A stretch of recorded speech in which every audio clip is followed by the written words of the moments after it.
கடல் கடந்து சென்றாலும் தீ நடுவே நடந்தாலும் புயல் சூழ்ந்து எழுந்தின் காரிருளை நீ கடந்திட நேர்ந்தாலும் உன்னோடு நான் இருப்பேன், உன்னோடு நான் இருப்பேன்.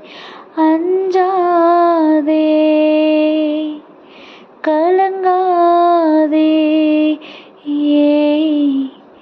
பாலையில் பாதையும் பாழ்வழி ஓடை தோன்றிடும் அவர் கையால்.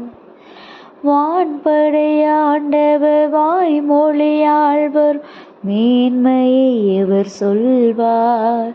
பார்வையிழந்த வாய் தீரவாதோ யாவரும் நலமடைவார். இறையாட்சியில் அவர் மாற்றில் மானிடம் ஒன்றாகும். அஞ்சாதே கலங்காதே,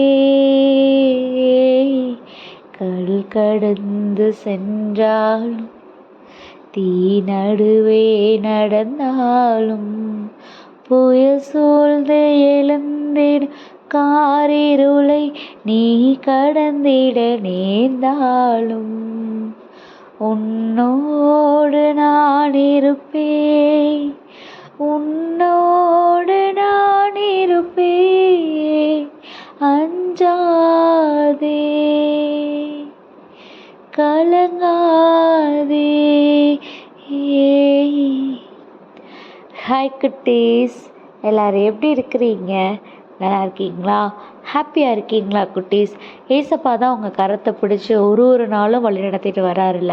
ஏசப்பா தான் உங்களை ஒரு விஷயத்துலையும் காப்பாற்றி என் பிள்ளைக்கு இதனால் எந்த பிரச்சனையும் வந்துடக்கூடாதுன்னு உங்களை பலப்படுத்தி வந்துட்டுருக்காருல. அப்படிப்பட்ட தேவன் உங்கள் கூட இருக்கும்போது நீங்கள் எதுக்கு குட்டீஸ் சோர்ந்து போகணும்? உங்களோட லைஃப்பில் எப்பயுமே சந்தோஷமும் நிரம்பி வழிகிற ஆசீர்வாதமும் எப்பயுமே ஏசப்பா உங்கள்கிட்ட கொடுத்துட்டே இருப்பாங்க. அதை நீங்கள் என்ன பண்ணணும்? உணரணும். ஏன் ஏசப்பா என் கூட இருக்கிறாங்க, ஏசப்பா என் கூட இருக்கும்போது நான் எதுக்குமே வீழ்ந்து போக மாட்டேன், அவர் என்னை பலப்படுத்துவார். நீங்கள் உறுதியாக இருக்கணும் குட்டீஸ். இந்த விஷயத்தை குறித்து தான் இன்றைக்கி அருமையான பாடல் வழியாக நம்ம பாடியிருக்கிறோம். இந்த பாடலை நம்ம பாடும்போது எப்போயுமே நம்ம ஃபஸ்ட்டு ஸ்டான்ஸாவோட நிப்பாட்டிடுவோம். அதில் நம்மளை வந்து கடவுளோட பார்வையில் எவ்வளோ அருமையாக அவர் வச்சுருக்காரு, அப்படி வச்சிருக்கிறது தெரிஞ்சும் நம்ம ஏன் சோர்ந்து போகிறோங்கிற மாதிரியான வரிகள் இருக்கும். ஆனால் இன்றைக்கி இந்த 2வது ஸ்டான்ஸா எனக்கு ரொம்பவே மனசுக்கு உண்மையிலேயே அவர் நம்ம கூட இருக்கிறப்ப நம்ம எதுக்குப்பா நம்ம கவலைப்படணுங்கிற ஒரு விஷயத்த ரொம்பவே ஆணியாக அறிஞ்ச மாதிரி இருந்தது குட்டீஸ். இதில் நமக்கு நல்லாவே தெரியும், ஏசப்பா அவங்க வாழ்ந்த காலத்தில் அவங்கள சுற்றி இருந்த எல்லாரையும் அற்புதத்தாலேயும் அதிசயங்களாலேயும் நிரம்பி எந்த ஒரு குறைவும் இல்லாமல் தான் வச்சுருந்தாங்க. நிறைய அதிசயங்கள் அற்புதங்கள் உங்களுக்கு எல்லாருக்குமே தெரியும். அப்படிப்பட்ட அதிசயங்களும் அற்புதங்களும் நடக்கிறதுக்கு என்ன காரணமாக இருந்திருக்கும்னு நினைக்கிறீங்க குட்டீஸ்? ஏதாவது ஒரு அற்புதத்தை எடுத்துக்கலாமே.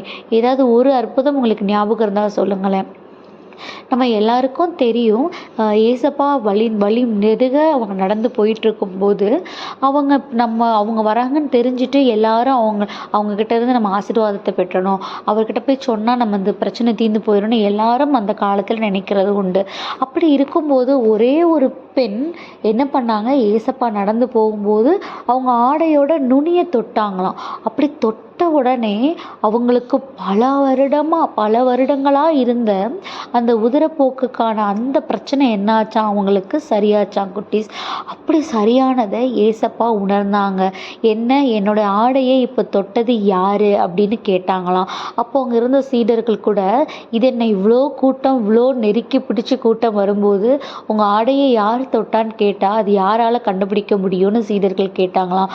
அதுக்கு ஏசப்பா சொன்னாங்களாம், என்கிட்ட இருந்து வல்லமை என்கிட்ட இருந்து போனதை நான் உணர்ந்தேன், அதனால யாரோ ஒருத்தவங்க நலம் அடைஞ்சிருக்கிறாங்கங்கிறத நான் நம்புகிறேன்னு ஏசப்பா திரும்ப திரும்ப என் ஆடையை தொட்டது யாருன்னு கேட்டாங்களாம். அப்போது அந்த பெண்மணி, என்னை மன்னிச்சிருங்க, நான் உங்களுடைய ஆடையை தொட்டால் எனக்கு குணமடைவேங்கிறத நான் நம்பினேன், அதனால தான் நான் தொட்டேன்னு சொன்னாங்களாம் குட்டீஸ். அவ்வளோ விசுவாசமாக அவங்க இருக்கிறத ஏசப்பா அறிஞ்சிருந்ததுனால அவங்கள் விசுவாசித்ததின் படியே அவங்களுக்கு என்ன ஆச்சு, குணமாச்சு. அப்படிதானே குட்டீஸ்? இன்னைக்கு நீங்களும் நாமும் என்ன ஒரு மனநிலையில் ஏசப்பா கிட்ட போய் நின்று எனக்கு இந்த விஷயத்தை செஞ்சு கொடுங்கன்னு நம்ம நிற்கிறோம் குட்டீஸ். ஏசப்பா நீங்கள் செஞ்சு கொடுத்தீங்கன்னா நான் கண்டிப்பாக இதை உங்களுக்கு செஞ்சுருவேன். ஏசப்பா நீங்கள் எனக்கு இதை செஞ்சு கொடுத்தீங்கன்னா உங்களுக்கு நான் எவ்வளோ காணிக்க நான் நேர்ச்சி வச்சுருக்கேன்.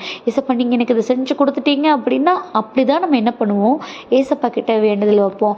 நம்மளிடத்துல அந்த காலத்தில் அவ்வளோ ஆசீர்வாதங்களாலேயும் அற்புதங்களாலேயும் நிரம்பி வழிஞ்ச அந்த மக்களிடத்துல இருந்த விசுவாசம் இருக்குதா குட்டீஸ்? எனக்கு இதை செய்யுங்க, நான் இதை செய்கிறேங்கிற மனநிலை மட்டும்தான் நம்மக்கிட்ட இருக்குது. ஆனால் எனக்கு ஏசப்பா இதை செய்வாருப்பா, நான் அவர் பக்கமே இருப்பேன்ப்பா, அவர் செஞ்சாதான் எனக்கு ஏசப்பான்னு இல்லை, என்னோட டேடி, நான் அவர் கூட தான்ப்பா இருப்பேன்னு ஏன் நம்மளுடைய விசுவாசம் அவர் மேலே இல்லாமல் எனக்கு இதை அவர் செஞ்சாதான் நான் அவர் கூட இருப்பேன், இல்லைன்னா எனக்கு ஏசப்பாவாவது ஒன்றாவது அப்படின்னு ஏன் அவர் கொடுக்குற ஆசீர்வாதத்தின் மேலே இருக்குது குட்டீஸ்? ஸோ நீங்களும் குட்டி பிள்ளைங்க தான், ஏசப்பா மேலே விசுவாசமாக இருங்க. ஏசப்பா கிட்டேருந்து வர்ற ஆசீர்வாதத்தின் மேலேயும் அவர் கொடுக்குற அற்புதங்கள் மேலேயும் நீங்கள் கான்சென்ட்ரேட் பண்ண வேணாம், அதை ஏசப்பா பண்ணிக்குவார். ஸோ உங்களுடைய பலனாக அவர் இருக்கணும், உங்களுக்கான ஆறுதலாக அவர் இருக்கணும், உங்களுக்கான தேடலாக ஏசப்பா இருக்கணும். அப்படி நீங்கள் உறுதியாக உங்கள் விசுவாசத்தினால் அவர் மேலே பற்றுறுதியாக இருந்தீங்க அப்படின்னா கண்டிப்பாக நிறைவான ஆசீர்வாதம், கண்டிப்பாக நிறைவான பிளெஸிங்ஸ் உங்களுக்கு கிடைக்கும். அதை தான் இந்த நாளையும் கூட அருமையான வசனத்தின்படி சொல்கிறாங்க ஏசப்பா.